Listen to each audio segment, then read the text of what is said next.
வீடு கொடுக்கிற கடமை ஒன்ன சேர்ந்தது, அவளை குடியமர்த்துகிற கடமை ஒன்ன சேர்ந்தது.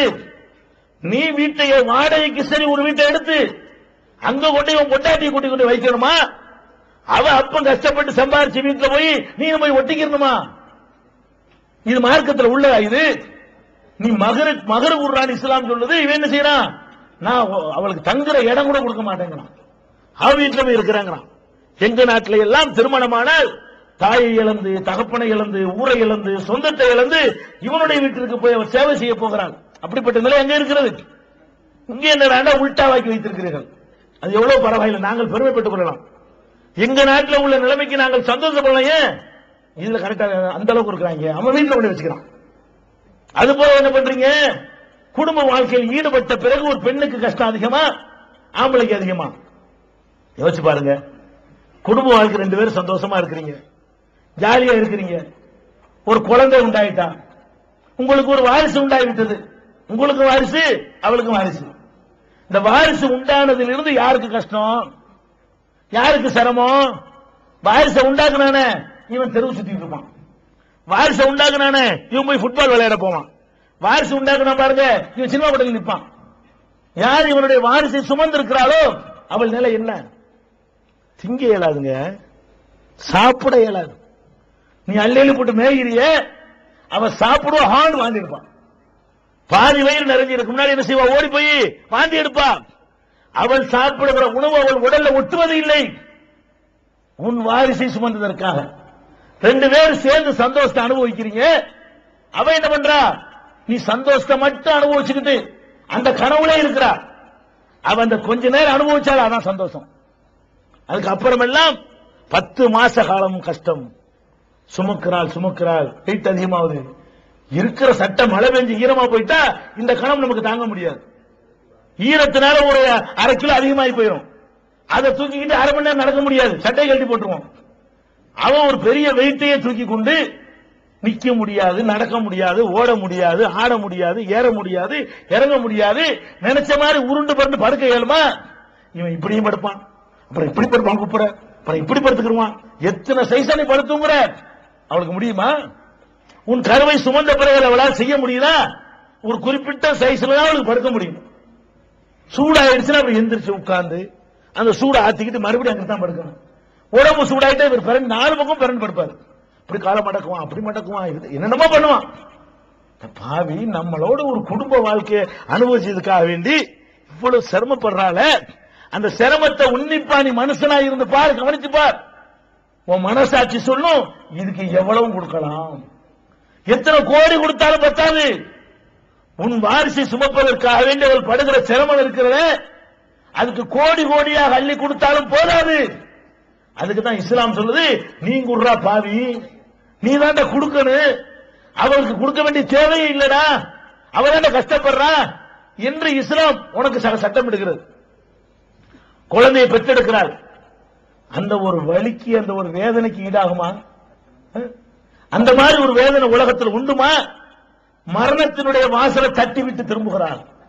பிரசவம் என்பது மறுபிறவி என்பார்கள். சாவுடைய கதவை தட்டிவிட்டு திருப்பி பிழைத்து வருகிறாள். அந்த ஒரு வேதனைக்கு உன்னுடைய வாரிசை சுமந்ததற்காக, உனக்கு ஒரு பிள்ளையை பெற்றுத் தருவதற்காக இவ்வளவு கஷ்டப்படுறாள, அவள்கிட்ட போய் கேட்கிறீங்களே, இதான் பெண்களுக்கு நலம் நாடுற லட்சணமா? இஸ்தௌசு பின்னிசாய் ஹைராண்டாங்களே, பெண்களுக்கு நல்லது, இதான் நல்லது நாடுறீங்களா? எல்லாம் சேர்ந்துக்கிட்டு பண்றீங்களா? இத எத்தனை தீமைகள் நம்ம பாக்குறோம். 4 தருதலை பண்ணுவான், தண்ணி அடிப்பான், எல்லாரும் அடிப்பான். 4 கேடு கட்ட கல்சைடு அடிப்பான், புகை பிடிப்பான், எல்லாருமா பிடிப்பான், சீட்டாடுவான், எல்லாருமா பண்ணுவான்.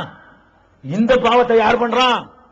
தப்லீக் ஜமாத் அமீர் பண்றாரு, ஜமாத்துல் உலமா தலைவர் பண்றாரு, அஜர்த்துமார்கள் பண்றாங்க, முத்தவள்ளி பண்றாரு, அரசியல்வாதி பண்றான், எம்எல்ஏ எம்பி பண்றான், மந்திரி பண்றான், படிச்சவன் பண்றான். காட்டு படிக்காத கிராமத்தான் பண்ணல, படிச்ச மேதாவிகள் ரொம்ப பண்றான். படிக்காட்டா கூட கம்மியா கேட்கறாங்க, 10,000 போதுங்கிறான். படிச்சவன் கேட்கறான், படிச்ச பாவி 20 லட்சம் கொடுக்குறியா, 50 லட்சம் கொடுக்குறியா? யாரு கேட்கிறா? படிச்சவன். எதை படிச்சான் இவன்? என்னத்தை படிச்சான்? அட ஆம்பளைனா என்ன, பொம்பளைனா என்ன? படிச்சியா? என்னத்தடா படிச்சீங்க? என்னத்த டிகிரி வாங்குறீங்க? என்ஜினியருங்கிறான், டாக்டருங்கிறான், அதுங்கிறான், இதுங்கிறான், விஞ்ஞானிங்கிறான். அட இதெல்லாம் படிச்ச நீ ஆம்பளைண்டா என்ன பொம்பளைண்டா என்ன படிச்சியா? இல்லற வாழ்க்கையில யாருக்கு கஷ்டம்னு படிச்சியா? யாரு சிரமத்தை சுமக்கிறாங்கன்னு படிச்சியா? உன் தங்கச்சி என்ன பாடுபட்டான்னு படிச்சியா? உங்க ஆத்தா உன்னை பெற்றெடுப்பதுக்கு எவ்வளவு கஷ்டப்பட்டான்னு படிச்சியா? என்னங்கடா படிச்சீங்க? படிச்சவனுக்கு ரேட்டு எங்க நாட்டையெல்லாம் வச்சா அஜர்த்துமாருக்கு தனி ரேட்டு வச்சுக்கிறாங்க. ஆமாங்க, நம்ம நாட்டில் இந்தியாவுக்கு போனீங்கன்னு வைங்க, கடைநல்லூர், மேலப்பாளையம் இதெல்லாம் உலமாக்கள் பெருத்த இடம். மார்க்க அறிஞர்கள், மார்க்கத்தை காக்கக்கூடிய சன்மார்க்க காவலர்கள் மிகுந்த இடம் அந்த ஊர்லாம். அங்க என்ன தெரியுமா, வெளிநாட்டு மாப்பிளைக்கு இவ்வளவு, என்ஜினியருக்கு இவ்வளவு, டாக்டருக்கு இவ்வளவுங்கிற மாதிரி மௌலவிக்கு இவ்வளவுன்னு வச்சுக்கிறாங்க. பாருங்க, மார்க்கத்தை சொல்ற மௌலவிக்கு மௌலவி தான் அந்த ரேட்டு கொடுத்துருங்க, மௌலவி அவரு என்கிற அளவுக்கு மார்க்க அறிஞர்களுக்கு ரேட்டு போட்டிருக்கிறான். டோட்டலா எல்லாரும் சேர்ந்துகிட்டு இந்த பாவத்தை செய்றீங்களே, இதுக்கு எப்ப முடிவு கட்ட போறீங்க? அப்புறம் என்ன நீங்க இஸ்லாத்துக்குள்ள இருக்கிறீங்க? அப்ப என்ன நீங்க தொழுது என்ன, அழுது என்ன, நோன்பு வச்சு என்ன? அல்லாஹ்வுடைய ரசூல் இறுதியாக உங்களுக்கு வசியத்து பண்ணாங்களே, கடைசியா உறுதிமொழி வாங்கினாங்களே, பெண்களுக்கு நல்லதை நாடுங்கன்னாங்களே, அதை எப்ப கடைபிடிக்க போறீங்க? இந்த பாவத்தை சுமந்துகிட்டு எப்படி சொர்க்கத்துக்கு போக போறீங்க?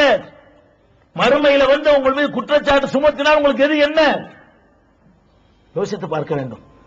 இதுக்கு ஒரு முடிவு கட்டணுமா கட்டக்கூடாதா? ஒரு முடிவு எடுங்க, சபதம் எடுங்கள். உங்கள் தாய் சொன்னாலும், உங்கள் தகப்பன் சொன்னாலும், உங்கள் ஊர் சொன்னாலும், உங்கள் சொந்தம் சொன்னாலும், ஆம்பளைகளுக்கு சொல்றேன், திருமணமாகாத இளைஞர்களுக்கு சொல்கிறேன், உங்களுடைய கல்யாணத்திற்கு உங்கள் தகப்பன் சம்மதம் தேவையில்லை மார்க்க சட்டப்படி. உங்களுடைய கல்யாணத்திற்கு உங்கள் தாயுடைய ஒப்புதல் தேவையில்லை மார்க்க சட்டப்படி. உங்களுடைய கல்யாணம், ஒரு ஆம்பளை அவனை கல்யாணம் பண்ணி கொள்ளலாம். உன் தாயார், உன்னுடைய தந்தையார் மார்க்கத்துக்கு உகந்து உனக்கு திருமணம் செய்ய வருகிறார்களா? சொல்ல கேளு. அவங்களுக்கு விருப்பம் மாதிரி கல்யாணம் பண்ணிக்க. நீ வரதட்சணை வாங்க வேண்டும், வாங்கினாலும் ஒத்துக்கிருவேன் என்று உன்னுடைய தாயோ தந்தையோ சொன்னால் அதை எதிர்த்து வெளியே வா. 4 பேர் வா, 4 பேர் வெளியே வா. நான் வரதட்சணை வாங்காமல் கல்யாணம் பண்ண தயார் என்று நீ தனிச்சு கல்யாணம் பண்ணி காட்டு. தன்னால ஒளியும். யாராவது பூனைக்கு மணி மகளுக்கின் மாசியத்தில் ஹாலிக்கு பாவம் செய்துவிட்டு, படைத்தவனுக்கு பாவம் செய்துவிட்டு படைப்புகளுக்கு கட்டுப்பட தேவையில்லை. அல்லாவுக்கு மாறு செஞ்சுட்டு பாப்பாவை கட்டுப்படுவீங்களா? அல்லாவுக்கு மாறு செஞ்சுட்டு உமாவை கட்டுப்படுவீங்களா? மறுமையில் உமா பாப்பாவை காப்பாற்றுவாங்களா? எங்க வாப்பா தான் சொன்னாங்க வாங்கின, உங்க உமா தான் சொன்னாங்க வாங்கின, அல்ல விட்டுருவானா? வாப்பாவோட நீனு போன்றுவான். ஆமா, யௌம யஃபிருல் மர்உ மின் அஹீஹி, அல்லாஹ் சொல்லி காட்டுகிறான். ஒவ்வொரு மனுஷனும் தன் சகோதரனை விட்டு ஓடுவான். அபீஹி தகப்பனை விட்டு ஓடுவான், உம்மிஹி தாயை விட்டு ஓடுவான், சாஹிபத்திக்கு பொண்டாட்டியை விட்டு ஓடுவான், எல்லாத்தையும் விட்டு ஓடுவான். அப்படிப்பட்ட ஒரு நாளை நீங்கள் சந்திக்கவிருக்கிறீர்கள். ஒரு சபதம் எடுக்க வேண்டும். இங்க வந்திருக்கக்கூடிய மக்கள் மன திருமணம் ஆனவர்கள் இருப்பீர்கள். உங்களுக்கு அல்லாஹ் ஆம்பளை பிள்ளை தந்திருப்பான். அது 6 மாச குழந்தையாக கூட இருக்கலாம். நாளைக்கு திருமணம் செய்கிற வயசை அடைந்தவனாக கூட இருக்கலாம். இப்ப நீங்க முடிவெடுக்க வேண்டும். என்ன முடிவு?